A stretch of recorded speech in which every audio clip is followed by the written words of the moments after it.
So I was looking through my analytics and it turns out most of you who watch my videos aren't actually from the UK, so I thought I would create a guide of things that you should know before visiting London. But first, if you've never been here before, hi, my name is Kesvi, and for the last 6 years, I've backpacked around places like Borneo, Peru, Guatemala, Mexico, and I've done 2 working holiday visas, one in Australia and one in Canada. And now I'm back in the UK with a 9-to-5 job, living with my parents and just waiting for international travel to open up. So subscribe to join our adventures closer to home, look out for travel advice on working holiday visas and travel guides to countries I visited pre-YouTube so we can be travel buddies.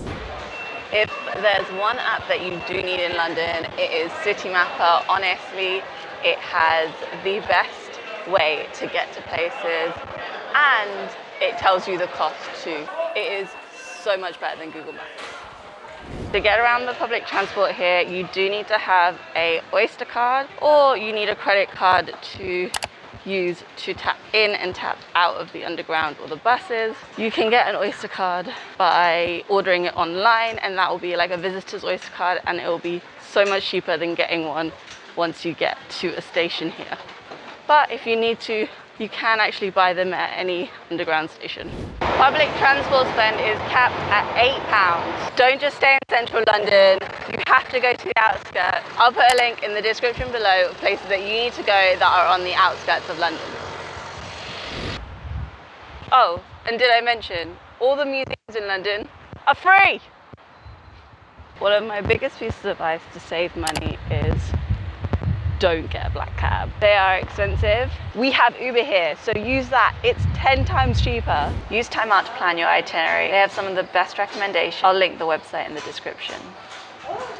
For buses, make sure to only tap once. It charges you £1.55 when you get on, so you don't need to tap again when you leave. In a lot of restaurants, service charge is already included, so make sure to check your bill before you try and add on a tip because it might already be there. I know London is known as an expensive city, but you can do it for cheap. I did a whole video about it, so go check that out after this video.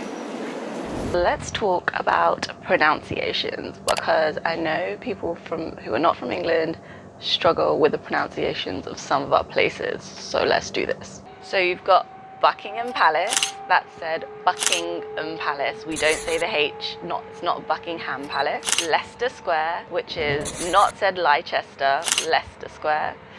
Greenwich, which is where the O2 and the cable cars are. It's spelled Greenwich, but it's said Greenwich. Borough Market, which is one of the bigger markets in London. I don't even know how you would say that if you didn't know it was said borough. Like how would you guys pronounce that? Then we've got a few stations which you might go to if you decide to leave London and go other places. Euston, like Euston, we have a problem. But without the H. King's Cross, St. Pancras, that's where all the international trains go from. St. Pancras, not St. Pancreas, I struggled with this. Marylebone, which is spelt Marylebone, but that is not how it's said. It's Marylebone. And last one I'm gonna give to you guys is Southwark. Spelt Southwark, but said Southwark. So remember those and you'll definitely have a great time in London because people will know what you're saying.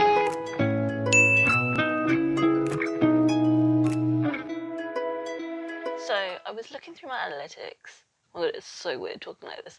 Definitely can't, or you definitely shouldn't. Honestly, you won't regret it. I'll put a link. Oh my god. Ah!